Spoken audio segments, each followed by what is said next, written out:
नमस्कार दोस्तों, मैं हूं अंकित पल्लव। मैं हूं आपका लोन एक्सपर्ट। अपने 10 साल का बैंकिंग एक्सपीरियंस लेके आया हूं मैं आपके पास। आज हम डिस्कस करेंगे how to make a good loan portfolio. दोस्तों, एक कहावत है, precaution is better than cure. अर्थात किसी भी समस्या को होने से पहले ही रोक देना ज्यादा बुद्धिमानी है, रादर देन वो समस्या एक हो जाए और उसके बाद उनके परिणामों से निपटा जाए। एक गुड लोन पोर्टफोलियो इसी तरीके से काम करता है, जहां हम प्रिकॉशन लेकर के एक अच्छा लोन पोर्टफोलियो बनाते हैं, ताकि फ्यूचर में हमें कुछ बैड लोन्स या कुछ लोन्स से रिलेटेड इशू ना आए। दोस्तों, आप अक्सर लोगों से मिले होंगे कि भैया हाउसिंग लोन मत लो, ऑटो लोन मत लो, पर्सनल लोन मत लो, गवर्नमेंट स्कीम्स के लोन्स मत लो। लोन वो हमेशा आप ऐसे लोग मिलेंगे जो बोलते हैं कि लोन नहीं लेना चाहिए। बट दोस्तों, नॉट पॉसिबल। पॉसिबल ही नहीं है कि अगर हमें लाइफ में आगे बढ़ना है, अपने बिजनेस को ग्रो करना है, हमें लाइफ में कुछ बड़ा करना है, तो बिना लोन लिए हम कर सके। लेकिन लोन तो हमें लेंगे ही लेंगे, बट हमें यह समझना होगा कि किस सिचुएशन में हम कौन सा लोन ले, लोअर रेट ऑफ इंटरेस्ट पे कैसे लोन ले, और उस लोन्स की फ्लेक्सिबिलिटी का कैसे मैक्सिमम यूज लेकर के अपने लोन्स को स्मार्टली मैनेज कर सकें। दोस्तों, आज हम समझेंगे what, why and how of good loan portfolio. अब हम समझेंगे what is good loan portfolio. Good loan portfolio है क्या।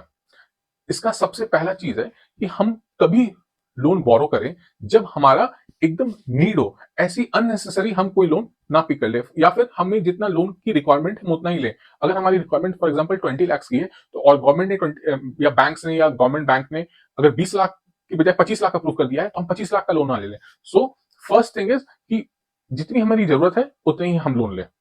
सेकेंड थिंग इज, जब भी हम लोन बोरो करते हैं, एक पैरेलली सफिशिएंट बैंक में पैसे होने चाहिए कि अगर हमारे जो भी लोन चल रहे हैं या नए लोन हम लेते हैं, इसके अलावा भी हमारे पास सरप्लस पैसे हैं जिससे हम अपना डेली नीड्स चलाते हैं, या फिर कभी हमारे पास ऐसा सिचुएशन ना आ जाए कि हमारे पास लोन की ईएमआई देने के लिए भी पैसे ना हो। So always keep a sufficient balance in your account, ताकि एक अच्छा लोन पोर्टफोलियो मैनेज कर हो सके। इसके बाद नेक्स्ट पॉइंट है टाइमली पेमेंट। हम अपने लोन्स का टाइमली पेमेंट करें, ताकि एक अच्छा सिविल स्कोर मेंटेन हो सके। इसके अलावा हमारे पास एक अच्छा बैलेंस होना चाहिए सिक्योर्ड लोन का और अनसिक्योर्ड लोन का, क्योंकि हमें पता है कि सिक्योर्ड लोन्स के रेट ऑफ इंटरेस्ट कम होते हैं, और अनसिक्योर्ड लोन्स के रेट ऑफ इंटरेस्ट ज्यादा होते हैं। सो हमारा एक बैलेंस होना चाहिए सिक्योर्ड लोन में और अनसिक्योर्ड लोन में। दोस्तों, इन सब चीज का एक कंपोजिशन जो है, एक इन सारी चीजों का एक समूह जो है, एक अच्छा लोन पोर्टफोलियो बनाता है। अब हम समझेंगे why we need a good loan portfolio. हमें गुड लोन पोर्टफोलियो बनाने की क्यों जरूरत है। इसका पहला रीजन है कि हम कम से कम बैंक को इंटरेस्ट पे करें। अगर हम बैंक को कम इंटरेस्ट पे करेंगे तो इसमें हमारा फायदा है, और this will help us to make a good loan portfolio. Second is credit worthiness. दोस्तों, हमें बहुत जरूरत है कि हम अपना एक अच्छा सिबिल स्कोर मेंटेन रखें। ये सिबिल स्कोर ही एक ऐसा टूल है जो हमें हेल्प करता है आगे जाके और बड़े लोन्स लेने के लिए, या फिर कुछ और लोन्स लेने के लिए। आजकल तो सैलरीड लोगों में देखा गया है कि बहुत सारी आईटी कंपनीज भी आपका सिबिल स्कोर चेक करती है बिफोर हायरिंग यू। आपको हायर करने से पहले आपका सिबिल स्कोर चेक होता है, फिर वो हायर करती है। तो ये जो क्रेडिट स्कोर वाली चीज है, अभी बहुत ग्लोबल स्कोर वाली चीज बनते जा रही है। नेक्स्ट इज, हमें एक अच्छा लोन पोर्टफोलियो बनाने की बहुत जरूरत है, ताकि हम एक अवॉइड कर सकें बैड लोन्स। हमें बैड लोन्स नहीं लेना है। बैड लोन्स होता है यानी कि जो बहुत शॉर्ट टर्म लोन होते हैं या फिर मोबाइल बेस्ड लोन होते हैं, जो इसका बहुत ज्यादा हाई रेट ऑफ इंटरेस्ट होता है, वो हमें अवॉइड करना चाहिए। इसके अलावा हम एक ऐसा लोन पोर्टफोलियो बनाए जिसमें हम ओवर लिवरेज ना हो। ओवर लिवरेज हो गया यानी कि अगर मेरी 100 रुपए की कमाई है, तो ऐसा ना हो जाए कि हम 80 रुपए 90 रुपए अपने लोन्स की ईएमआई में पे कर रहे हैं। ऐसे सिचुएशन से हमें अवॉइड करना चाहिए। और हम जब भी लोन लेते हैं, हमें एक ऐसा लोन पोर्टफोलियो बनाना चाहिए कि आगे जाके हम डेट फ्री हो जाए। फॉर एग्जाम्पल, एक केस मैं आपको बता रहा हूँ। एक बार मैं जब एक केस आया था मेरे पास, जहाँ पे एक बुजुर्ग आदमी मेरे पास आए थे कि जहाँ पे उनका एक अपने उनके स्टार्टिंग एज में उनका एक 20 लाख का सीसी लिमिट बैंक ने दिया था, और उस पर टॉपअप करते करते वो सीसी लिमिट 2 करोड़ का हो गया था। तो वो बेचारे हमेशा परेशान रहते थे कि मैं जब, मतलब आफ्टर हिम, जब वो अपने सक्सेसर को वो सारा बिजनेस हैंड ओवर करेंगे, तो वो हमेशा टेंशन में रहते थे कि उसके साथ साथ वो 2 करोड़ का डेट भी अपने सक्सेसर को, अपने बच्चों को देंगे। इसके बारे में वो बेचारे हमेशा वरिड रहते थे। लेकिन बाद में उनका हमने एक सोल्यूशन बना के दिया था। ये तो हो गया वाई गुड लोन पोर्टफोलियो। अब हम समझेंगे हाउ, सबसे इंपॉर्टेंट टॉपिक, कैसे हम अपना एक अच्छा लोन पोर्टफोलियो बना सके। तो इसका पहला चीज है, जब भी हम लोन बोरो करते हैं, वो हमेशा प्रोडक्टिव कॉज के लिए होना चाहिए। ऐसा ना होना चाहिए कि भैया लोन अप्रूव हो गया तो ले लिए। जितनी जरूरत है, जितना हमारा लगता है हमारी नीड है, उतने ही लोन बोरो करें। Second is diversified portfolio.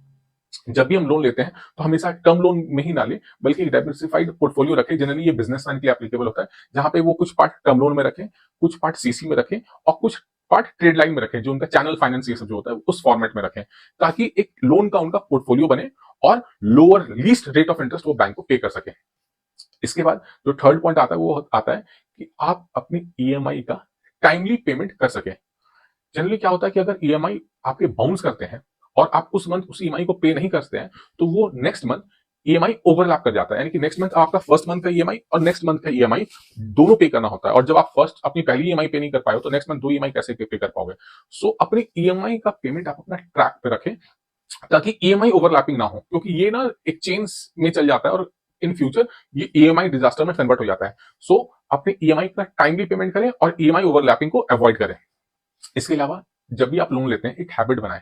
Habit क्या बनाएं कि आप जब भी आप लोन लेते हैं ना, हमेशा एक दिमाग में रखिए कि आप अपने लोन का पार्ट पेमेंट करें। इससे क्या होगा कि आपकी एक हैबिट बन जाएगी ना, कि जब भी आप लोन ले रहे हो पार्ट पेमेंट करो, जब भी लोन ले रहे हो पार्ट पेमेंट करो, तो उससे ना आपके सारे लोन्स जल्दी जल्दी जल्दी क्लोज होंगे। और ये पार्ट पेमेंट हैबिट ही आपको लोन को जल्दी क्लोज करने में बहुत हेल्प करेगा। और फिफ्थ और सबसे important point, make a track of your loans. अपने लोन्स को रिव्यू करें। लोन को रिव्यू करने का मतलब क्या होता है कि आप एक पेपर में, एक चार्ट में, एक एक्सेल में हमेशा सारे लोन्स का लिस्ट रखें। लोन्स की कितनी ईएमआई पे हुई है, अगर आप हर मंथ नहीं चार्ट कर सकते, तो हर 6 मंथ पे कितनी ईएमआई पे हुई है वो लिस्ट करें। इसके अलावा आपके ईएमआई का कितना आउटस्टैंडिंग बचा है वो रखें, और उसका रेट ऑफ इंटरेस्ट भी रखें। सो अगर मान लीजिए पार्ट पेमेंट आप करने जा रहे हो, तो पहले उस लोन का पार्ट पेमेंट कीजिए जिसका सबसे ज्यादा इंटरेस्ट रेट है। सेकंड, आप जब भी अपने लोन का देख रहे हैं पोर्टफोलियो बड़ा हो रहा है, तो जो छोटे लोन हैं, फॉर एग्जांपल कोई लोन 4 लाख का, 5 लाख का, 6 लाख का बचा हुआ है, तो उसको अर्ली क्लोज कर दे। इससे क्या होगा कि आपका एक लोन क्लोज हो जाएगा और आपका ईएमआई बर्डन, मान लीजिए वो 20,000 या 30,000 की ईएमआई जा रही है, तो फट से कम हो जाएगा। तो आपको थोड़ा फाइनेंशियल रिलैक्सेशन आएगा कि 20,000 तो महीने के बच रहे हैं। सो ट्राई ट्राई कीजिए कि अपने लोन्स का एक पूरा ट्रैक रखें। और ट्रैक का आपको कैसे पता चलेगा? सारे लोन्स का बैंकर से रीपेमेंट शेड्यूल लीजिए। कौन सा लोन कब आ रहा है, उसकी ईएमआई किस डेट को कटती है, कितना उसका आउटस्टैंडिंग बचा है, रीपेमेंट शेड्यूल में आपको सब दिखता है। और ये आपको हेल्प करता है अपने लोन का loan track, loan portfolio, loan का पूरा एक्सेल बनाने में। सारे लोन्स को अच्छे से ट्रैक करें। अभी तक हमने समझा what, why and how of good loan portfolio. एक अच्छे लोन पोर्टफोलियो की हमें क्यों जरूरत है और कैसे मेंटेन करें। अब मैं आपको दोस्तों एक जनरल टिप्स देना चाहता हूं गुड लोन पोर्टफोलियोज के। जनरली हम लोग जो मेजर लोन्स अपने लाइफ में लेते हैं, वो एक होता है auto loan, housing loan, unsecured loans और गवर्नमेंट स्कीम्स के लोन।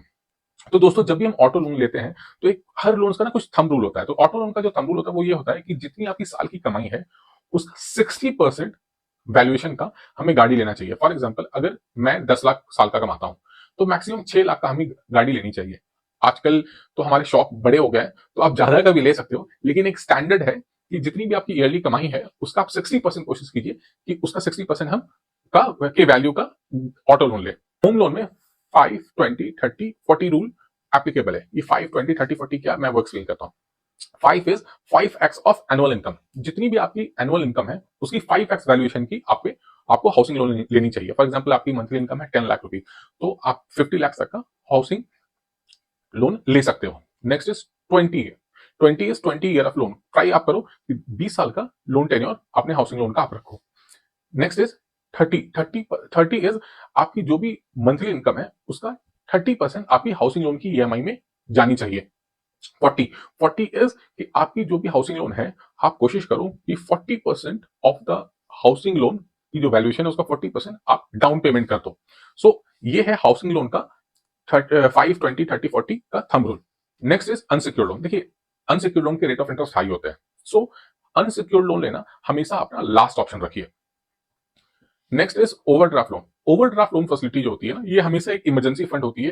तो हमेशा एक ओवरड्राफ्ट लोन फैसिलिटी रखिए, ताकि ये आपका एज ए इमरजेंसी फंड हमेशा पड़ा रहे, ताकि जब भी आपको बल्क अमाउंट की जरूरत पड़े, ओवरड्राफ्ट से पैसा निकाल करके आप यूज कर सको।